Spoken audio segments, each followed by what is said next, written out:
Welcome back to our channel friends. मैं आप सबका अपने चैनल स्टॉक्स फॉर लाइफ बहुत स्वागत करता हूँ। डीएफएल फैमिली डीएफएल नंबर्स आज है 25 नवंबर। रही बात भारतीय इक्विटी मार्केट की शेयर बाजार की, एकदम फ्लैट नोट पे क्लोजिंग दिखाई पड़ी। ऑल दो गाइस निफ्टी और सेंसेक्स ने फिर से एक साल हाई को टच किया। तो जी गाइस अभी के टाइम में एक बहुत बड़ी चिंता का विषय हमें देखने को मिल रहा है कि मार्केट क्या सही में डिकपल्ड हो चुका है। बिकॉज अगर आप ग्लोबल क्यूज़ को फॉलो करते हैं, ग्लोबल मार्केट को फॉलो करते हैं, तो उसमें आपको समझ में आएगा कि ऐसे बहुत सारे इंडाइसेस हैं जो हमारे जीडीपी से बहुत बड़ा जीडीपी वो लोग गेन करते हैं, बट उसके इंडाइसेस में गाइस हमें अच्छी खासी फॉल विटनेस होते हुए देखने को मिल रही है। अभी बहुत सारे इंडाइसेस में लाइफ टाइम हाई से 8-10% के आसपास गिरावट देखने को मिल रही है। बट इसी बीच में डेली के डेली निफ्टी और सेंसेक्स भाग रहे हैं। तो क्या सही में जो वैल्यूएशंस हैं वो टिकाऊ हैं या फिर नहीं है? बिकॉज कल के दिन गाइस मैंने 2 पावरफुल वीडियो उसमें अपलोड किया था कल के दिन, आई होप आपने देखा होगा। तो बहुत लोगों ने कमेंट किया था कि सर हमें फियर हो रहे हैं कि प्रॉफिट बुकिंग ना हो जाए, कहीं मार्केट फिर से क्रैश ना हो जाए। क्या सही टाइम है अपने प्रॉफिट को बुक कर लेने का? और जो मार्केट में अभी के टाइम एक बात चल रही है वैल्यूएशन के पॉइंट ऑफ व्यू में, ऐसे इमर्जिंग मार्केट, तो क्या हमारा मार्केट इस वैल्यूएशन को सस्टेन कर पाएगा? इसके ऊपर गैस कुछ कमेंट्री है, कुछ रिपोर्ट्स हैं, तो फटाफट डिस्कस करेंगे। बिकॉज यहाँ पे आपको गैस ऊपर से पिक्चर देखने की आवश्यकता नहीं है, पिक्चर के अंदर घुसिएगा तो आपको समझ में आएगा कि क्यों अभी के टाइम में मार्केट भाग रहा है और क्या सही में हमारा जो मार्केट है उससे ग्लोबल क्यों से कोई नाता नहीं है। तो फटाफट डिस्कस करेंगे, बहुत इंटरेस्टिंग वीडियो होने वाली है। चैनल फर्स्ट टाइम होंगे सब्सक्राइब कर सकते हैं इस तरह की क्वालिटी कंटेंट को सबसे पहले एक्सेस करने के लिए। Now without dealing any for time let's begin. बात की जाए निफ्टी की या फिर सेंसेक्स की, आज हमें ऑल दो फ्लैट क्लोजिंग देखने को मिली। अगर आप देखें तो जो है निफ्टी और सेंसेक्स ने फिर से लाइफ टाइम हाई विटनेस किया। कल की क्लोजिंग की बात की जाए 18,484 के आसपास क्लोजिंग हमें दिखाई पड़ी थी। आज की ओपनिंग की बात की जाए 18,528 के आसपास हमें देखने को मिली। बट हाई की बात की जाए 18,534.90 के आसपास हमें देखने को मिली थी। और वही दोस्तों आज के दिन निफ्टी का एक साल हाई दिखाई पड़ रहा है, जो अपने आप में बहुत ही इवेंटफुल है। ऐसा मैं इसलिए बोल रहा हूँ बिकॉज जहाँ पे ग्लोबल क्यूज़ काफ़ी नेगेटिव है और बहुत जगह पर मंदी की बात हो रही है, हमारा भारतीय बाज़ार सबको पछाड़ के सही में सबका जो सेंटर ऑफ अट्रैक्शन है वो बना हुआ है। इसकी बात की जाए ये इंडेक्स क्यों इंपॉर्टेंट होता है, हमें गैस हमेशा निफ्टी निफ्टी निफ्टी सुनने की आदत हो गई, बट सेंसेस को आप हल्के बना लें। टॉप 30 कंपनी की बात की जाए, आपने देखा कि मैंने आपको साफ साफ बताया था कि अर्निंग को फोकस करेंगे, आप कभी धोखा में नहीं आएंगे। ऑल दो पोर्टफोलियो के बहुत सारे स्टॉक्स अभी भी परफॉर्म नहीं कर पा रहे, रीज़न साफ हैं। बिकॉज उनके अंदर जो अर्निंग्स का दम है मिड कैप और स्मॉल कैप में वो दिखाई नहीं पा रहा है, because of severe inventories and high input cost. But उसमें भी गाइस हमें आने वाले कल में जरूर सुधार देखने को मिलेगा। तब अच्छे से पता है कि चाहे वो सीपीआई इन्फ्लेशन की बात की जाए, आरबीआई की मॉनेटरी पॉलिसी की बात की जाए, हमारी गाइस जो जीडीपी की बात की जाए, हमारे जीएसटी कलेक्शन की बात की जाए, सब गैस फेवर में हमें दिखाई पड़ रहे हैं। इवन गैस कल के दिन मैंने एक न्यूज़ अपडेट किया था कि कैसे हमारा जो अनएम्प्लॉयमेंट दर है उसमें सिग्निफिकेंट गिरावट हमें देखने को मिल रही है। ऑफ कोर्स गैस अगर आप दूसरे कंट्री से, चाहे वो सीपीआई इन्फ्लेशन से कंपेयर करें, जीडीपी से कंपेयर करें, जीएसटी कलेक्शन से कंपेयर करें, इवन आरबीआई का जो स्टैंड है वो एकोमोडेटिव है, जो कोई भी सेंट्रल बैंक अभी के टाइम नहीं है। तो आप समझ सकते हैं यही सब गैस जो फैक्टर्स हैं ये मार्केट को फ्यूल कर रहा है। कल गैस मैंने कैप को लेकर वीडियो बनाया था कि कैसे रशिया पे जो कैप लगने वाला है, अगर ये ठीक ठाक साबित हो जाता है, मतलब रशिया को अगर गुस्सा नहीं आता है, तो इंडियन इक्विटी मार्केट में और भी बाहर आ सकती है। रीज़न क्या है? रीज़न यही है कि हमें और भी सस्ते दाम पे तेल उठाने का मौका मिलेगा। तब कोर्स गैस कभी मार्केट ऑल टाइम हाई पे होता है, तो कोई बड़ी बात नहीं कि मार्केट में गिरावट नहीं हो सकती। इसके पहले गैस निफ्टी 18,000 से 15,000 के आसपास आया था। लोग कहाँ पे एज्यूम कर रहे थे 12-13,000 क्या मार्केट आया? इसके पहले गैस मार्केट में जब मंदी आई थी, जब मार्केट ने 7,000 के आसपास, 7,500 के आसपास बॉटम लगाने की कोशिश की थी, लोगों को गाइस उस समय से मार्केट 10,000 से महंगा लग रहा था, मार्केट 80% भागा। तो इसके पीछे का जिम्मेदार कौन है? अर्निंग्स दोस्तों। और जो पॉलिसीज़ अभी के टाइम गवर्नमेंट ला रही है ये बहुत सारी कंपनीज़ के फेवर में हमें देखने को मिल रहा है। तो इसी बीच में गाइस कुछ अपडेट्स हैं उसको फटाफट डिस्कस करेंगे, बिकॉज वैल्यूएशन सही में सस्टेनेबल होगा या फिर नहीं होगा, ये एक मुद्दा वाली बात है जिसका गैस हमें पता होना बहुत इंपॉर्टेंट हो जाता है। कुछ आंकड़े हैं, इसको वाइसली देखिए। मैंने क्या बताया, कोई चैलेंज नहीं है कि मार्केट में जो कंटिन्यूटी मोमेंटम है, कंटिन्यू मोमेंटम ये कंटिन्यू होगा। आपको अच्छे से पता है कि फिर से मार्केट में अगर थोड़ी सी प्रॉफिट बुकिंग हो, फिर से मार्केट में थोड़ी सी अगर नेगेटिव न्यूज़ आए तो मार्केट गिर सकता है, कोई बड़ी बात नहीं है। बट हम लोग का इस शॉर्ट टर्म का जो पिक्चर है वो करना सही नहीं है। शॉर्ट टर्म किन के लिए इंपॉर्टेंट होते हैं? जो 2, 4, 5, 10 दिन, 15 दिन, 1 महीने के लिए स्टॉक खरीदते हैं। क्या आप 1 महीने के लिए स्टॉक खरीदते नहीं? आप स्टॉक खरीद रहे हैं 5 ईयर्स के लिए, 10 ईयर्स के लिए, 15 ईयर्स के लिए, अपने रिटायरमेंट प्लान कर रहे हैं, अपनी बेटी की शादी के लिए कर रहे हैं, अपना कॉर्पस बिल्ड करने के लिए कर रहे हैं। तो आपको समझ में आना चाहिए कि शॉर्ट टर्म आउटलुक से आपको काम नहीं चलेगा। निफ्टी के वैल्यूएशंस की बात की जाए, सेंसेस के वैल्यूएशन की बात की जाए, क्या सही में एक वॉरी साइन है? ये पता होना हम सब के लिए बहुत ही इंपॉर्टेंट है। अगर आप देखें जैसे जैसे मार्केट में तेज़ी होते हुए देखने को मिलेगी, वैसे वैसे गैस ढेर आर्टिकल्स हमें देखने को मिलेंगे कि मार्केट में आने वाले 1-2 सत्र में, 1-2 ट्रेडिंग सेशन में प्रॉफिट बुकिंग देखने को मिल सकती है। ये कोई बड़ी बात नहीं, प्रॉफिट कौन बुक नहीं करता, सब कोई प्रॉफिट बुक करता है, बिकॉज सब कोई लॉन्ग टर्म इन्वेस्टर नहीं होते हैं। जिनका माइंडसेट कैसे बहुत लंबा होता है वो मार्केट के अप्स एंड डाउन से पैनिक नहीं करेंगे, लेकिन यस जिनका माइंडसेट बहुत ही छोटा होता है, लिमिटेड होता है, वो इससे कैरिड अवे हो जाएंगे। ऑफ कोर्स वैल्यूएशन के पॉइंट ऑफ व्यू से जो लोग अभी बात कर रहे हैं, मैंने टीवी पे देखा और बहुत लोगों का मुंह सुना कि सर वैल्यूएशन बहुत ही महंगे हो गए हैं। तो क्या सही में वैल्यूएशन बहुत महंगे हो गए हैं? इसको थोड़ा डीपली एनालिसिस कर लेते हैं। पहले कैसे को पता होना चाहिए कि MSCI इमर्जिंग मार्केट का जो इंडेक्स है उसमें चाइना एक समय गैस बहुत ही रॉकिंग रोल प्ले कर रहा था। मतलब चाइना का जैसा गैस जो इकोनॉमी है वो इतना कोलैप्स होगी, इतना पीछे आ जाएगी, ये किसी को पता नहीं था। ऑल्दो गैस इमर्जिंग मार्केट की कैटेगरी में चाहे टॉप क्लास ब्रोकरेज की बात की जाए, उनका गैस अभी भी स्टैंस काफ़ी बड़ा हमें देखने को मिल रहा है। बट एक समय गैस इनका जो स्टैंस था इमर्जिंग मार्केट में 45% के आसपास था, जो गैस गिर के अभी के टाइम में 27% के आसपास हमें देखने को मिल रहा है। इंडिया की बात की जाए 7 से अगर आप देखें 15% के आसपास हमें देखने को मिल रहा है। इसका मतलब क्या है? इसका मतलब ये है कि अभी के टाइम में चाइना से गैस बहुत ऐसे फंड मैनेजर हैं जो अपने पैसे को स्विच कर रहे हैं। 3 कारण हैं। सबसे पहला कारण गैस GST कलेक्शन जो अभी के टाइम ऑल टाइम हाई पे है।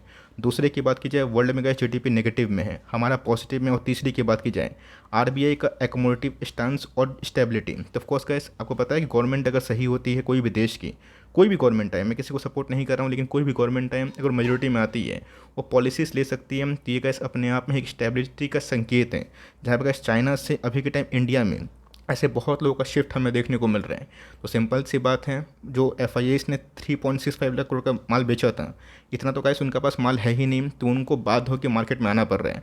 अब वो ऐसा काम कर रहे हैं जहाँ पे मिड कैप और स्मॉल कैप में तेज़ी नहीं करवा रहे हैं, बिकॉज ऑफ उसमें शॉर्ट टर्म पेन है।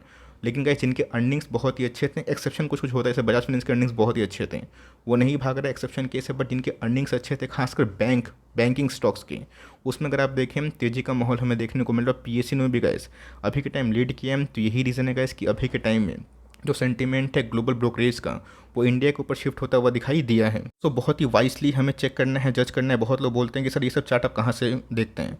गूगल करिएगा, बहुत सारे वेबसाइट हैं, आपको आराम से फ्री ऑफ कॉस्ट मिल जाएंगे, कोई रजिस्ट्रेशन करना नहीं होगा। और आपको पता है कि मैं किसी को प्रमोट नहीं करता हूँ, चाहे कोई ब्रोकर हाउस हो या फिर कोई भी प्लेटफॉर्म हो, लेकिन यस आप चाहें तो गूगल करके बहुत जगह पे आप सीख सकते हैं। अगर आप देखिए निफ्टी का पी की जो पिंक लाइन है दोस्तों, ये निफ्टी का 50 है। और अगर आप रेड लाइन देखें तो निफ्टी 50 का प्राइस टू अर्निंग है। तो अगर आप देखें निफ्टी का इस एक समय कहाँ पे था, जब निफ्टी की वैल्यूएशंस की बात की जाए 5K था, 6K था, उस समय का जो वैल्यूएशन थे कहाँ पे थे, मतलब उम्मीद से बहुत ही ऊपर हमें देखने को मिल रहे थे। हम 25 के PE पे अगर आप देखिए प्राइस टू अर्निंग 20 से 25 के ऊपर था, मतलब मार्केट का जो वैल्यूएशंस था वो काफ़ी महंगा हमें दिखाई पड़ा था। और उसके बाद दोस्तों जैसे निफ्टी ने 7,500 से लेके 12,000 की जर्नी की, तब देख सकते हैं जो लाइन है आपस में एकदम मैच थे। मतलब जो वैल्यूएशंस थे वो निफ्टी के ग्रोथ को पूरा पार्टिसिपेट कर रहे थे। बट इधर पे क्या आया, जैसे गैस कोरोना पैंडमिक आया, उसमें क्या हुआ कि अचानक से गैस बुल मार्केट की शुरुआत हमें होते हुए देखने को मिली, जहाँ पे अर्निंग्स तो था लेकिन क्या हो गया, वो बहुत ही कम हुआ था। लेकिन गैस निफ्टी बहुत तेज़ी से भागता हुआ दिखाई पड़ा। आज गैस निफ्टी कहाँ पे, आप निफ्टी देख सकते हैं कि 17,500 18,000 के आसपास है। अर्निंग्स कहाँ पे, अगर आप देखें अर्निंग्स अभी के टाइम प्राइस टू अर्निंग ये 20-22 के नीचे हमें देखने को मिल रहा है। मतलब गैस मार्केट कहाँ पे, मार्केट ऊपर में। मतलब गैस मार्केट अभी के टाइम बहुत तेज़ भाग रहा है। लोगों को ये दिखाई पड़ रहा है, बट लोगों को ये दिखाई नहीं पड़ रहा है कि निफ्टी की प्राइस टू अर्निंग गैस अभी भी 20 और 22 के नीचे हमें देखने को मिल रही है, जो अपने आप में गैस बहुत ही रेयर केस में होता है। बिकॉज इसके पहले गैस हमेशा इंडिया की बात की जाए, इनके प्राइस टू अर्निंग निफ्टी से हमेशा ऊपर थे। बीच में गैस ये क्या हो गया, मैच होता हुआ दिखाई पड़ा। एक समय ऐसा था कि निफ्टी का पीक कितना चला गया था गैस, 41 के आसपास, मतलब बहुत ज़्यादा, और निफ्टी गिर गया था। लेकिन उसके बाद क्या हुआ, अभी के टाइम कहाँ पे है दोस्तों निफ्टी अभी के टाइम में 18,500 के आसपास। और प्राइस टू की बात की जाए 20-22 के आसपास हमें देखने को मिल रहा है। इसका मतलब ये है कि आपको गैस ऐसे गुमराह नहीं हो जाना है। बिकॉज एक साल पहले गैस जो निफ्टी का वैल्यूएशन था और एक साल बाद जो निफ्टी का वैल्यूएशन है उसमें ज़मीन आसमान का फ़र्क है। बिकॉज उस समय गैस बैंकिंग स्टॉक्स में इतना पैसा नहीं बन रहा था, लोग भाग रहे थे बिकॉज ऑफ NPA इशू। लेकिन दोस्तों अगर आप जाकर चेक करें HDFC बैंक की अर्निंग्स, रही बात ICICI बैंक की, एक्सिस बैंक की, SBI की, आपको समझ में आ गया। दोस्तों PSU बैंक ने भी सबको चौंकाया, जिसकी वजह से मार्केट ऑल टाइम हाई पे है। बट अर्निंग्स पर अगर आप देखें, जज करें कि आपको ₹1 कमाने के लिए कितना खर्च करने की आवश्यकता थी, पहले गैस यही कमाने के लिए एक साल पहले 40 से 35 की आवश्यकता थी, जो भी टाइम में गैस 20 से 22 है। कोविड पैंडेमिक में 17 के आसपास हमें देखने को मिल रहा था। इसका मतलब ये है दोस्तों कि मार्केट अगर भागता है ये आराम से सस्टेन करेगा। बीच बीच में अगर प्रॉफिट बुकिंग आती है और कभी भी गैस निफ्टी का पी 20 के नीचे आता है, वो गैस इंडेक्स में इन्वेस्टमेंट करने का टाइम है। अगर आप सोचते हैं कि मार्केट बहुत ही फॉल हो जाएगा, मैं 12-13 हज़ार का वेट कर रहा हूँ, आप अपनी मर्ज़ी कर सकते हैं, बट हमेशा का सिर्फ न्यूज़ सुन के वैल्यूएशन बहुत महंगे हो गए, ये हो गया वो हो गया, तो वैल्यूएशन के सबके सामने 20-22 का पी है।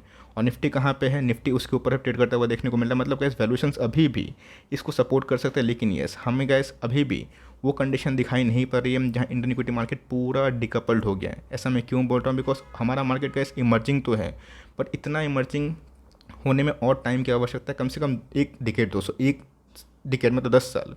तो अगर आप उसको टाइम दे सकते हैं और ये समझ सकते हैं कि हमें अर्निंग्स पे ही फोकस करना है, दो केस दोस्तों। सबसे पहला केस आपको पता होगा कि बीच में ऐसे बहुत सारे न्यूज़ हमें दिखाई पड़े थे जहां बहुत सारी कंपनीज़ का प्राइस टू अर्निंग काफ़ी महंगा हो गया था, बट उसके बाद हमें सिग्निफिकेंट एक फॉल देखने को मिला। आपने देखा दोस्तों एसबीआई का प्राइस टू अर्निंग काफ़ी कम हो गया, पहले से भी कम। क्यों? तो अर्निंग बढ़ा।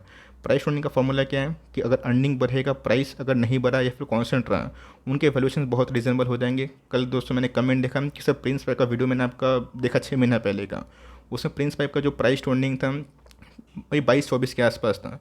अब वो 40 के ऊपर हमें देखने को मिल रहा है। तो क्यों दोस्तों, इस क्वार्टर में प्रिंस पाइप ने अर्निंग नेगेटिव पेश किए। अब अर्निंग नेगेटिव पेश होगा तो प्राइस भी एडजस्ट होगा, प्राइस अगर एडजस्ट नहीं हुआ आपको वही चीज़ काफ़ी महंगा दिखाई पड़ेगा। तो यही कॉन्सेप्ट है दोस्तों। तो क्या आने वाले कल में जो अर्निंग्स खराब पेश कर रहे हैं वो कंपनी खत्म हो जाएगी? नहीं दोस्तों, अगर वो शॉर्ट टर्म प्रॉब्लम में अर्निंग्स मैच होगा तो फिर से का जो पी रेशियो है वो एडजस्ट होता हुआ देखने को मिल जाएगा। तो यही चीज़ फोकस करें। मार्केट का सिर्फ ऐसा नहीं कि 18,000 15,000 वैल्यूएशन मापें। आप ये देखें कि निफ्टी का वैल्यूएशन क्या है। मैंने कहा सबको बार बार आपको याद भी होगा 18-20 के पी पे कितने बार आपको इंकरेज किया था जब निफ्टी 15,200 के आसपास था। वहाँ पर अगर उन्होंने इंडेक्स में इन्वेस्ट किया होता सेफली तो 20% पैसे बनते हैं। यस, अगर आपने मिड कैप स्मॉल कैप में निवेश किया है, पैसे बनेंगे, टाइम लगेगा, बिकॉज उनके अंदर इन्वेंट्रीज का प्रॉब्लम है, रॉ मटेरियल महंगे हुए हैं, इन्फ्लेशन को काबू होने के लिए कम से कम 2 क्वार्टर का समय है। तो इस वीडियो के माध्यम से गैस मैं यही कन्वे करना चाहता हूँ, आप पैनिक ना करें। और जो आंकड़े हैं, फ्री जो फैक्ट्स हैं, मैंने आपको समझा दिए। यस, मार्केट शॉर्ट टर्म में कहाँ जाएगा मुझे नहीं पता, और मैं इसको हम्बली एक्सेप्ट करता हूँ, बिकॉज मैं ट्रेडर नहीं हूँ दोस्तों, मैं एक इन्वेस्टर हूँ।